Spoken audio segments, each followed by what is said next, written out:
I never in my right mind thought I would be leading a spine implant company or having the med tech career that I've had, because I came from that athletic background and I wanted to be in sports, whether it was going to be a coach or an administrator. I thought about being an athletic director or something on the business side of sports. I wasn't good enough when I was done in college to keep moving forward as an athlete, but it was such a big part of my life. I just felt like that's really my fabric and, kind of how I'm wired. And I ended up back at DePaul University as part of their athletic department on the business side. And one of the individuals there went over to the Orthopedic Research and Education Foundation as the director of development.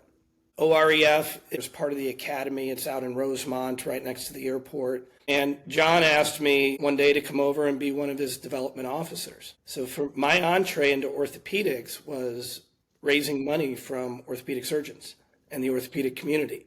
And I was only 24 at the time, and I knew nothing. And the only time I'd ever been in a hospital was, injuries related to sports. And at OREF, I look back on it now, and, years ago I looked back on it.